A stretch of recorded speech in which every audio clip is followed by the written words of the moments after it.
حضرت آدم کو مٹی سے بنایا گیا اور کئی برس تک وہ مٹی کئی مراحل سے گزری، پھر اسے گارا بنایا گیا، اس میں سرانگ پیدا کی گئی، پھر اس سے حضرت آدم کا پتلا تیار ہوا، پھر وہ خشک ہوتا رہا اور پھر اس قدر وہ خشک ہوا کہ پکی ہوئی ٹھیکری کی طرح وہ بجنے لگا، اور اس میں تقریباً 40 برس خرچ ہو گئے، اور 40 برس کے بعد پھر اللہ رب العزت نے اپنی جناب سے روح پھونکی تو حضرت آدم علیہ السلام زندہ سامنے آ گئے۔ تو پہلے حضرت آدم کا مادہ پیدا کیا، پھر اللہ نے ان کی صورت بنائی۔ تو یہاں جو فرمایا گیا کہ اللہ نے تمہیں پیدا کیا پھر تمہیں صورت دی، یعنی تمہارے جد امجد حضرت آدم کو پیدا کیا، اور پیدا کرنے کے بعد پھر اللہ نے انہیں خاص صورت عطا فرمائی، اور خاص صورت ملنے کے بعد جب ان میں زندگی آئی، روح پھونکی گئی اور حضرت آدم زندہ انسان کی صورت میں پہلے انسان کے طور پر سامنے آئے، تو اللہ رب العزت نے فرشتوں کو فرمایا کہ آدم کے سامنے جھک جاؤ، انہیں سجدہ کرو۔ ثم قلنا للملائکۃ اسجدوا، پھر ہم نے فرشتوں سے کہا آدم کو سجدہ کرو، فسجدوا الا ابلیس، فرشتوں نے سجدہ کیا لیکن ابلیس نے سجدہ نہیں کیا۔ یہ تو نے کیا کیا؟ جب میں نے تجھے حکم دیا تو تو نے آدم کو سجدہ کیوں نہیں کیا؟ تو شیطان نے جواب میں کہا انا خیر منہ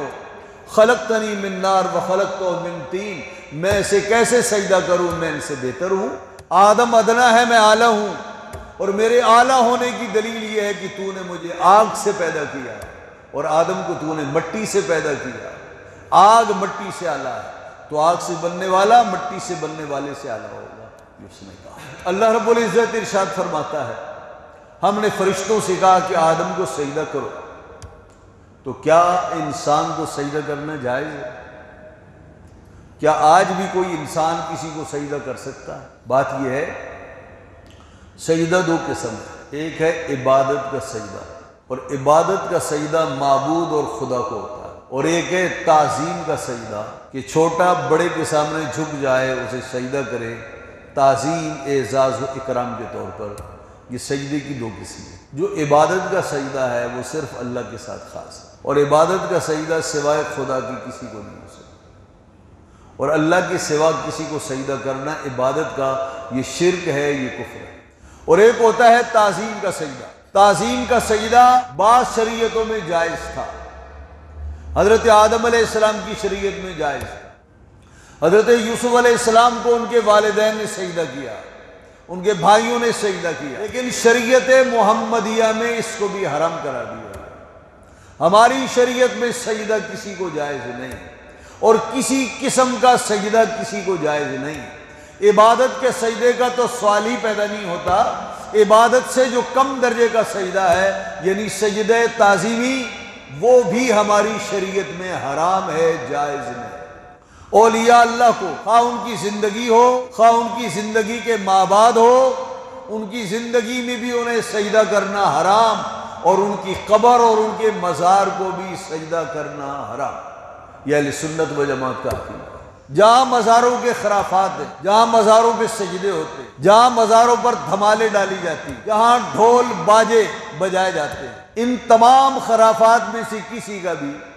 مذہب اہل سنت و جماعت سے کوئی تعلق نہیں۔ یہ لوگ اپنی جہالت سے ایسے کرتے، جیسے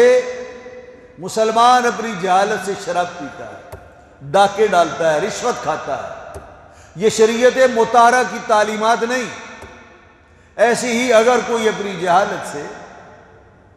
سجدے کرتا ہے، دھمالے ڈالتا ہے، یہ مسلک کے حق اہل سنت و جماعت کی تعلیمات نہیں، یہ شخص اپنے طور پر اپنی جہالت سے یہ برے کام کر رہا ہے۔ بلکہ ہمارے علماء نے یہاں تک لکھا کہ بزرگوں کی قبروں پر جائیں تو ان کی قبروں کو چومنے سے بھی اعتراض کریں، ان کی قبروں کو چھونے سے بھی اعتراض کریں، اور ان کی توقیر اور ان کا اعزاز اور ان کے اکرام کے لیے ایک خاص فاصلے پر ان کے سینے کے مقابل 2 4 ہاتھ 5 ہاتھ 6 ہاتھ اب کھڑے ہو کر فاتح پڑھے، اور ان کے وسیلے سے اللہ رب العزت سے دعا کرے، یہ سب سے بہترین